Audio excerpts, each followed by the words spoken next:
आदाब नाज़रीन, मैं ज़फ़र जागल और मेरे इस यूट्यूब मंच पे आपका स्वागत है। असम्बली इलेक्शन मुकम्मल हुए। बहुत जल्द जम्मू कश्मीर में सरकार बनने जा रही है उमर अब्दुल्ला की लीडरशिप में। जैसा कि विधायक दल की बैठक में उमर अब्दुल्ला को चीफ मिनिस्टर कैंडिडेट डिक्लेयर कर दिया गया है और अब मिनिस्टर ऑफ काउंसिल जो है वो भी डिसाइड होनी है। और क्या अटकलें बाज़ार में चल रही हैं, क्या कौन से मीडिया हाउसेस में क्या बातें चल रही हैं, ओवरऑल एक व्यूज़ आप लोगों के सामने पेश करने की कोशिश करूँगा कि किस किस को मिनिस्ट्री मिल सकती है और कौन मिनिस्ट्री में आ सकता है। उससे पहले बात करते हैं पुंछ रजौरी की। तो अवाम पुंछ रजौरी ने बड़े ही मुस्तहकाना, बड़े ही ज़रूरतमंदाना तरीके से वोटिंग की और जो डिवाइड एंड रूल वाली पॉलिसी थी, जो नफ़रत फैलाने वाले एजेंडे थे, उन सब को नकारते हुए ना कोई यहाँ पहाड़ी चला, ना एसटी खतरे में थी। लोगों ने वोट अपने कॉन्शियस से किया और जो उम्मीदवार लोगों ने चुने वो उसके मुस्तहक थे। लोगों ने नफ़रत और तोड़ो की राजनीति को अलविदा कहा। ये सबसे बड़ी मिसाल पुंछ रजौरी में रही होगी कि जहाँ मुजफ्फ़र खान साहब अच्छे मार्जिन से जीतते हैं, वहीं चौधरी मोहम्मद अकरम वो भी एक बड़े अच्छे खासे मार्जिन से जीतते हैं। इन सब जगहों पे हम ये नहीं कह सकते कि हाँ पहाड़ियों ने ही वोट दिया या फिर गुज्जर ने ही वोट दिया या फिर कश्मीरी ने ही वोट दिया है। एजाज जान 20,000 की लीड से जीते हैं, तो इसका मतलब साफ है कि लोगों ने इस बार ना तो एसटी, ना तो पहाड़ी गुज्जर चला और ना एसटी का ये फार्मूला चला।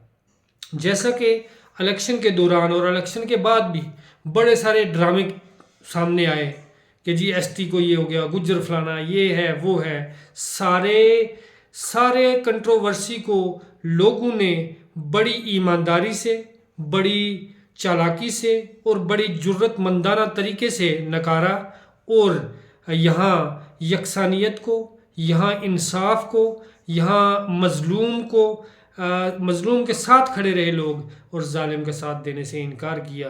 लिहाजा अवाम पुंछ रजौरी को बहुत बहुत मुबारक कि उन्होंने ये जुर्रतमंदाना फ़ैसला जो है वो लिया और ये जितनी भी अटकलें थी, जितने भी ये डिवाइड एंड रूल वाली पॉलिसीज़ थी, सबको नकारा। अब बात करते हैं, इलेक्शन हो गया, अब जो जीते वो सबके एमएलए हैं, उनको सबका काम करना पड़ेगा और हम सब लोग एक हैं। पूरी अवाम जम्मू एंड कश्मीर एक है और हम सब लोगों के जो जीते हुए हैं वो हम सब लोगों के एमएलए हैं और हम लोगों के ही काम करने हैं उन्होंने और हम लोगों ने करवाने हैं। लिहाजा आज के बाद ना कोई पहाड़ी गुज्जर की सियासत चलने वाली है और ना यहाँ पे कोई हिंदू मुसलमान की सियासत चलने वाली है। मैं पूरी जम्मू कश्मीर की आवाम को बिलखसूस मुबारकबाद पेश करता हूँ कि उन्होंने जुर्रतमंदाना तरीके से वोटिंग की और अच्छे लीडरों को चुनकर सामने लाया। अब अगर बात करते हैं कि इस मिनिस्ट्री ऑफ काउंसिल में किस किस को जगह मिलने वाली है। मोटे तौर पे आपको बताएं कि हम जम्मू कश्मीर को क्योंकि 9 मिनिस्टर्स और एक चीफ मिनिस्टर होगा, 9 मिनिस्टर की यहाँ पे काउंसिल होगी, तो जम्मू कश्मीर के कुछ रीजन जो रीजन है उनको हम रीजन वाइज अगर डिवाइड करें तो नॉर्थ कश्मीर, कश्मीर वैली की अगर सबसे पहले बात करें, नॉर्थ कश्मीर, साउथ कश्मीर और सेंट्रल कश्मीर। वहीं जम्मू की अगर बात करें तो कठुआ, सांबा, उधमपुर एक रेंज हो जाता है, कठुआ सांबा एक रेंज हो जाता है, जम्मू उधमपुर एक रेंज हो जाता है और पुंछ रजौरी एक रेंज हो जाता है और चनाब वैली वहाँ पे एक रेंज हो जाता है। तो अटकलों का बाजार, जो मीडिया हाउसेज में बातें चल रही हैं कि एटलीस्ट जो मिनिस्ट्री होनी है डिसाइड, वो इन रीजन वाइज मिनिस्ट्री डिसाइड होगी ताकि बैलेंस जो है वो बना रहे सरकार में। और सबसे पहले अगर बात कर लें हम नॉर्थ कश्मीर की, तो नॉर्थ कश्मीर में जो पॉलिटिकल एक्सपर्ट कह रहे हैं या जो एनालाइज हम करने में कामयाब हुए, उसके मुताबिक मीर सैफुल्ला जो कि त्रेगाम से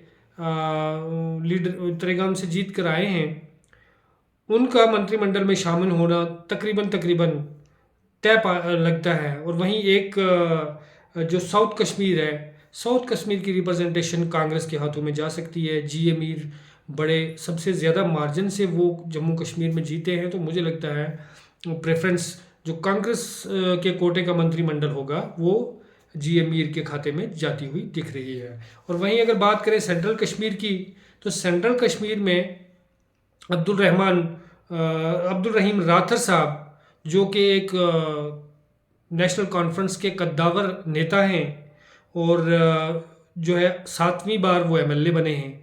1977 में पहली बार वो जीत कर आए थे चराड़े शरीफ से, और उसके बाद 1983 में, फिर 87 में, फिर 1996 में, 2002 में, 2008 में, 2014 में वो हार गए थे, लेकिन 2024 में फिर दोबारा चुन कर आए। तो सेंट्रल कश्मीर से अब्दुल रहीम राथर का नंबर लगभग तय है। वहीं बात करें, अगर मैंने ये आपको रीजन बताए, और उस रीजन के अलावा दो चीज़ें और ध्यान में रखनी होंगी। एक तो है कि एसटी कम्युनिटी की रिप्रेजेंटेशन, जो कि एक बहुत बड़ा तबका है, और वहीं शिया कम्युनिटी की रिप्रेजेंटेशन, ये भी गवर्नमेंट में रखना कुछ हद तक लाजमी है। वहीं अगर बात करें अगला किसका नाम जो है वो सरे फहरिस्त है, क्योंकि नाम बहुत सारे जो है वो नाम लिए जा रहे हैं मीडिया हाउसेस के द्वारा, और रिलायबल सोर्सेज के द्वारा भी ये पता चला है कि एसटी कम्युनिटी की रिप्रेजेंटेशन गवर्नमेंट वो भी दिखाने की कोशिश करेगी। और एसटी कम्युनिटी में सबसे सरे फहरिस्त हैं जावेद अहमद राणा, जो कि मेंढर के एमएलए हैं, और ये तीसरी बार मेंढर से जीत कर आए हैं काफ़ी अच्छी मार्जिन से। और पार्लियामेंट इलेक्शन में भी अगर एनसी की कंपेन में अगर जान फूंकी है, या एनसी की कंपेन, एनसी को मार्जिन मिला है इसमें पुंछ रजौरी में, तो वो जावेद अहमद राणा की वजह से जम्मू पुंछ रजौरी में एनसी बहुत मजबूत हुई है।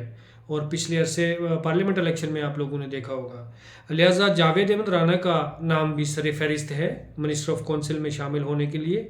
और वहीं अगर बात करें शिया कम्युनिटी की, तो शिया कम्युनिटी से तनवीर सादिक, उनका नाम भी सरे फहरिस्त चल रहा है कि शिया कम्युनिटी की रिप्रेजेंटेशन भी गवर्नमेंट में होनी चाहिए। अब बात करें हम अगर जम्मू रीजन की, तो जम्मू उधमपुर रीजन में जम्मू से क्योंकि जम्मू से एक हिंदू चेहरा जो है वो भी पार्टी में लाना है, और जम्मू संभाग की पूरी रिप्रेजेंटेशन जो है वो गवर्नमेंट में दिखानी होगी। गवर्नमेंट बैलेंस करने ज़रूरी होता है।